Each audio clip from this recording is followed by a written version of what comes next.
بسم اللہ الرحمن الرحیم. ایک نجومی کی جو غیب کی بات معلوم کرنے والا، اس کو کیا بولتے ہیں؟ نجومی. اللہ کے علاوہ کوئی غیب کی بات جاننے والا نہیں ہے. اللہ کے علاوہ کوئی اپنا حال حقیقت سنانے والا نہیں ہے. تو ایک واقعہ ہے، جھوٹا نجومی ہے. ایک ایسی واقعہ آیا آپ لوگوں کو نصیحت کرنے کے لیے. کسی شہر میں ایک نجومی صاحب رہتے تھے. نجومی صاحب روزانہ صبح 8 بجے سے شام 5 بجے تک اپنی بیٹھک میں بیٹھتے تھے. یعنی صبح آگے 5 بجے سے کاروبار کرتے تھے. آئے تو انہوں جھوٹے سچے باتیں بولنا، ایسا ہے تیرا یہ ہو جاتا کام، تیرا وہ ہو جاتا، تیرا یہ ہو جاتا، فلاں ہو جاتا. تو ان کی نجومی صاحب کی بیٹھک ان کے گھر سے کچھ دور تھی. نجومی صاحب لوگوں کی قسمت کا حال بتایا کرتے تھے. لوگ اپنی اپنی قسمت کا حال جاننے کے لیے بہت دور دور سے نجومی صاحب کے پاس آتے تھے. کوئی پوچھتا کہ فلاں کام ہمارے لیے کیسا رہے گا. سنو بیٹا ادھر غور سے. کوئی پوچھتا کہ فلاں دن فلاں جگہ جانے میں ہمیں نفع ہوگا یا نقصان ہوگا. کوئی پوچھتا کہ اس سال امتحان میں ہم پاس ہوں گے یا فیل. کوئی لاٹری کا نمبر معلوم کرتا اور کوئی اپنے ہاتھ کی لکیر دیکھ کر اپنا مقدر معلوم کرتا.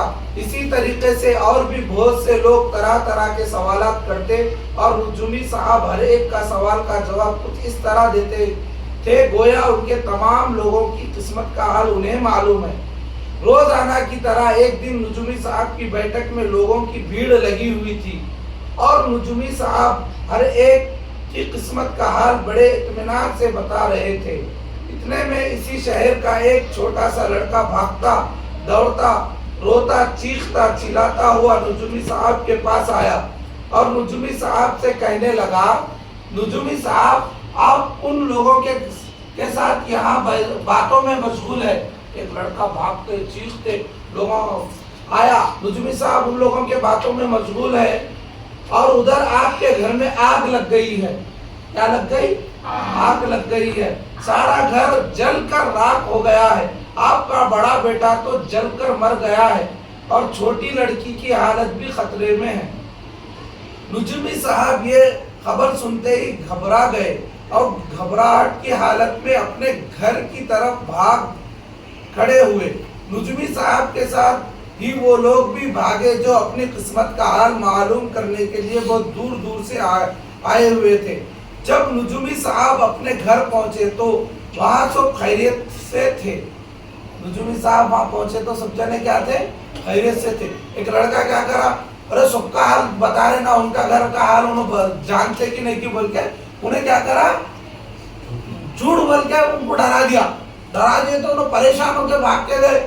ارے میرے گھر میں آگ لگ گئی وہ بول کے. یہ دیکھ کر نجومی صاحب کو اس لڑکے پر بہت غصہ آیا جس نے آگ کی خبر سنائی تھی. اتفاق سے وہ لڑکا نجومی صاحب کے پاس ہی کھڑا ہوا چھپ کے ہنس رہا تھا. نجومی صاحب سے چھپ کے ہنس رہا تھا. نجومی صاحب کی نظر جب اس لڑکے پر پڑی تو نجومی صاحب کا غصہ اور زیادہ تیز ہو گیا. انہوں نے اس لڑکے کے ایک تمنچا مارا اور اسے ڈانٹتے ہوئے بولے، جھوٹے نالائق بدتمیز، تو نے جھوٹ بول کر مجھے بھی پریشان کیا اور دور دور سے آئے ہوئے مہمانوں کو بھی پریشان کیا. نجومی صاحب کی یہ ڈانٹ ٹپٹ سن کر لڑکے نے ہنستے ہوئے کہا، نجومی صاحب جب آپ اسی شہر میں رہتے ہوئے اپنے گھر کا حال نہیں جان سکتے تو پھر دور دور سے آئے ہوئے ان لوگوں کی قسمت کا حال آپ کیسے بتا سکتے ہیں؟ اللہ کے علاوہ اپنی قسمت کا حال کوئی نہیں بتا سکتا، کوئی نہیں بتا سکتا. اس لڑکے کی یہ بات سن کر نجومی صاحب حیران رہ گئے اور بہت شرمندہ بھی ہوئے اور باہر سے آئے ہوئے لوگوں بھی اس لڑکے کی عقل مندی سے یہ بات سمجھ گئے کہ قسمت کا حال نہ تو کوئی جانتا ہے اور نہ ہی قسمت کا حال کوئی بتا سکتا ہے. دیکھو بچوں، قسمت کا حال اللہ کے سوا کوئی نہیں جانتا. قسمت کا حال اللہ کے سوا کوئی نہیں جانتا.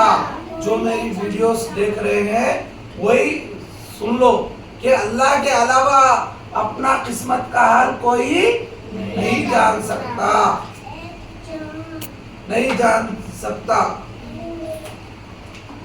اللہ کے سوا کوئی نہیں جانتا، اور جب کوئی جانتا نہیں تو بتائے گا کیا؟ اس لیے آپ کبھی بھی کسی سے اپنی قسمت کا حال مت پوچھنا، مذہب اسلام نے اس سے منع کیا ہے۔ اپنے قسمت کا حال کوئی نہیں بتا سکتا، نہ مولوی صاحب بتا سکتے ہیں، نہ مرشد بتا سکتے ہیں، نہ کوئی بتا سکتے۔ اپنا قسمت کا صرف اللہ ہی بتا سکتا۔ کون بتا سکتے؟ اللہ کے علاوہ اپنا کوئی معبود نہیں۔ اللہ ایک ہے، اللہ بے نیاز ہے، وہ نہ کسی کا باپ ہے اور نہ کسی کا بیٹا، کوئی اس کا ہمسر نہیں۔ اللہ کے علاوہ کوئی اپنے قسمت کا حال نہیں بتا سکتا۔ اس لیے کیا ہے، اللہ کے اوپر اپنا عقیدہ رہنا، ایک اکیلا اللہ ہی ہے، اپنا قسمت کوئی نہیں بتا سکتا۔ سمجھ میں آ رہا؟ ٹھیک ہے نا؟ اللہ کہنے اور سننے سے زیادہ عمل کرنے کی توفیق عطا فرمائے۔ سبحان اللہ بحمدہ، سبحانک اللہم و بحمدک، نشہد ان لا الہ الا انت ونستغفرک ونتوب الیک۔ ٹھیک ہے نا؟